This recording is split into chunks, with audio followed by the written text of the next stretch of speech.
पुण्यश्लोक अहिल्यादेवी होळकर सोलापूर विद्यापीठामध्ये महात्मा फुले आणि डॉक्टर बाबासाहेब आंबेडकर यांच्या जयंतीनिमित्त परिसंवादाचे आयोजन करण्यात आले होते।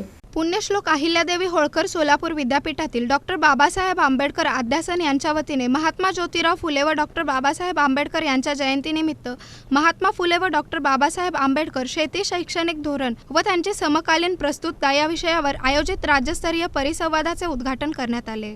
या कार्यक्रमाच्या अध्यक्षस्थानी प्राध्यापक कुलगुरू डॉक्टर लक्ष्मीकांत दामा होते। या प्रसंगी व्यासपीठावर प्रभारी कुलसचिव डॉक्टर अतुल लकडे, डॉक्टर बाबासाहेब आंबेडकर अध्यासन केंद्राचे अध्यक्ष राजाभाऊ सरवदे, समन्वयक प्राध्यापक डॉक्टर गौतम कांबळे आदी उपस्थित होते। महात्मा फुले व डॉक्टर बाबासाहेब आंबेडकर यांच्या प्रतिमेला पुष्पहार अर्पण करून अभिवादन करण्यात आले। शेतकरी वर्गाने शिक्षण घेऊन आधुनिक शेती, जलसिंचन, पाणी अडवा, पाणी जिरवा, धरणे, कालवे, पाटचऱ्या निर्माण करून बारमाही पाणी शेतीस देऊन उत्पन्न वाढवण्याचे मार्ग निर्माण केले पाहिजे। सोबतच गावाजवळ शेतकऱ्यांच्या बाजारपेठ, शेतीमालावर प्रक्रिया उद्योग उभारले पाहिजे, तरच शेतकरी आत्महत्या व बेरोजगारी थांबणार आहे, असे प्रतिपादन ज्येष्ठ विचारवंत किशोर बेडकिहाळ यांनी केले।